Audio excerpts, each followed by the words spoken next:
Welcome back, everyone. Thank you for tuning in. The SCO summit this year was definitely one for the books. Really, if you look at the last several years leading up to this event, you realize that the emerging economies, or the so-called global south, it has never had such a historic opportunity to seize the moment as it does now. Of course, it is fair to say that the global south has many issues, but so does the West. Have we noticed what the West has been doing lately? It is still supporting the proxy war in Ukraine. It is sending weapons and other types of assistance. It is using Ukraine as proxy against Russia. And on top of that, it is participating via supplying arms and supplying intelligence in the most horrific crimes in Gaza. So the West has lost its moral standing, and now the world is observing the rise of the global south. As the SCO summit came to an end, Chinese President Xi Jinping has declared the Shanghai Cooperation Organization, quote, an effective force against hegemonism and power politics.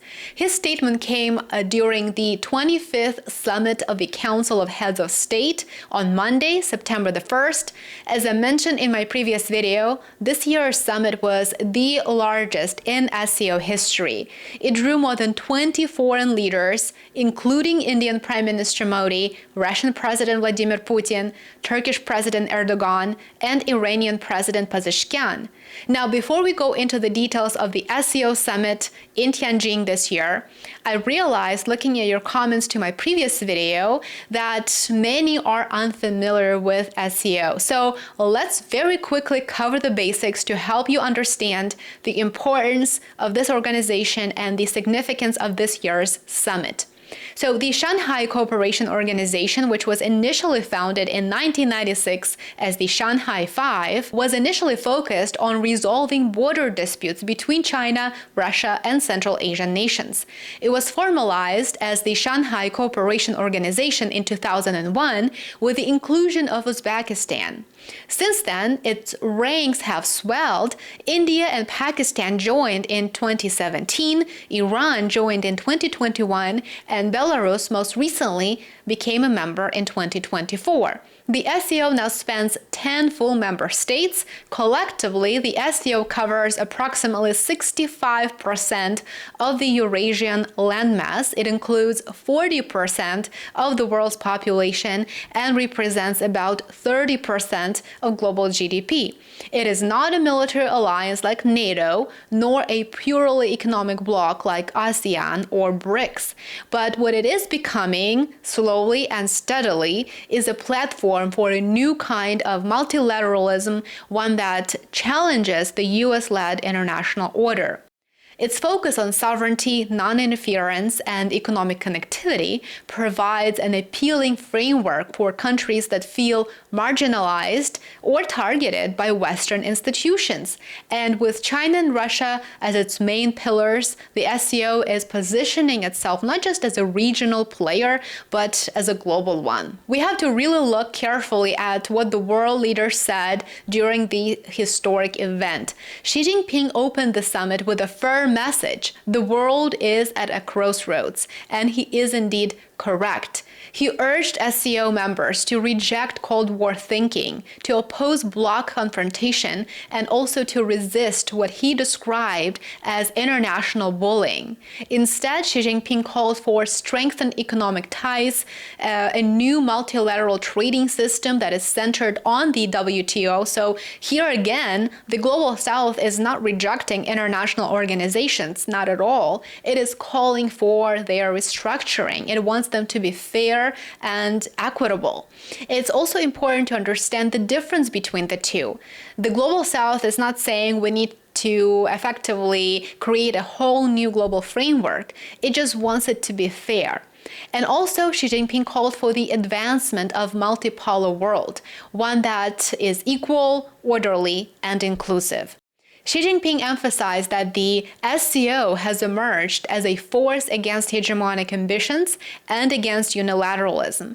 In his words, the group now stands for international equality and justice, a platform for the inclusiveness and mutual learning of civilizations. Xi also rolled out concrete plans to back up China's vision. These included a 2 billion yuan, roughly $280 million grant for member nations this year, and then an additional 10 billion yuan in credit for SCO interbank consortium members over the next 3 years, and a commitment to double the number of SCO scholarships starting next year. As you can see, these are peace-building initiatives. These are tangible acts to promote cooperation, not conflict, not war. Now, on security matters, Xi Jinping proposed to create 2 new regional institutions, one to combat emerging security threats, and then another to coordinate efforts against drug trafficking. Both proposals point to China's ambition to make the SCO not just an economic alliance, but also to effectively transform it into a regional security provider. This is a very important direction. We see the Global South unite on key levels on economic issues, security initiatives, and humanitarian. Sure, every state will, of course, be effectively drawn to pursue its own interest, as it should, without a doubt. But alignment on key principles is absolutely key here. A particularly noteworthy aspect of the summit was the one-on-one meeting between Xi Jinping and Indian Prime Minister Modi. This came shortly after the United States imposed additional tariffs on Indian goods in response to India's energy imports from Russia. China seized the opportunity. Foreign Minister Wang Yi visited India ahead of the summit, and he promised to supply India with rare earth minerals, which are, of course, those critical materials that are needed for high-tech manufacturing. It is a strategic pivot. While tensions still exist between the 2 Asian states, notably on border issues and China's ties to Pakistan, their growing economic interdependence is driving a cautious but a very noticeable shift. India, facing stiff U.S. tariffs, sees value in diversifying its diplomatic and economic partnerships. And for China, access to India's expanding market and infrastructure needs could offer a timely boost to its economy. The summit also spotlighted the ever-growing bond between Xi Jinping and Russian President Putin. Their close personal rapport was quite evident throughout the event. We've seen many videos. The 2 leaders stood by side at the welcome banquet, and they also walked together into the summit hall, and media played that video over and over again.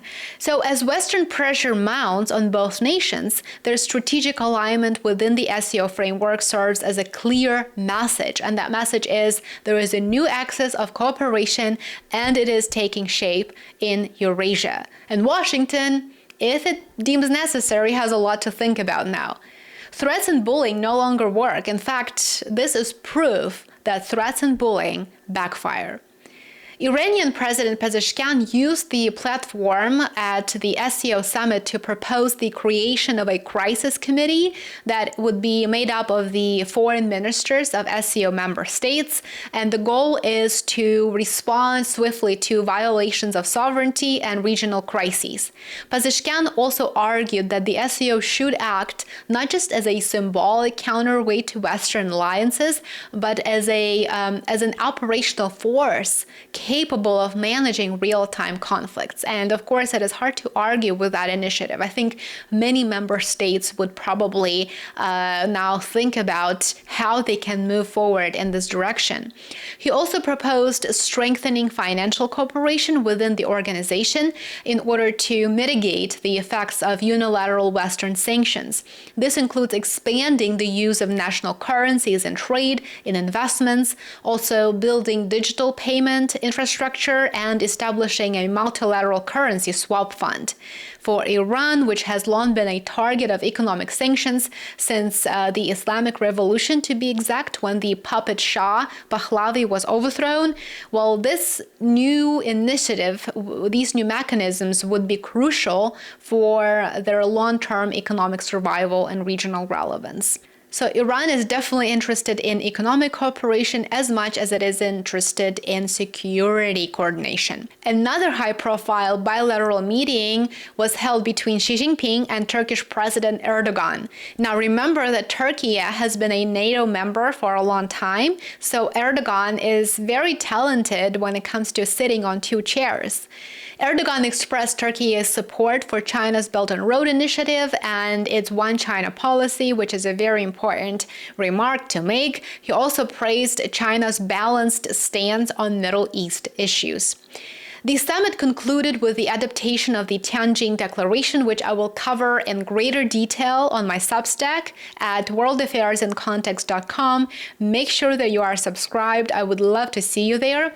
And at this point, since the summit has concluded, leaders are now expected to remain in China to attend a military parade in Beijing commemorating the 80th anniversary of the end of World War II. In conclusion, it would be fair to say that as the world enters a period of geopolitical instability marked by sanctions, trade wars, and technological rivalry, the Shanghai Cooperation Organization may increasingly be where the Global South finds its voice and its leverage. Let me know what your thoughts are on the most recent SCO summit in the comments below. I would love to hear from you.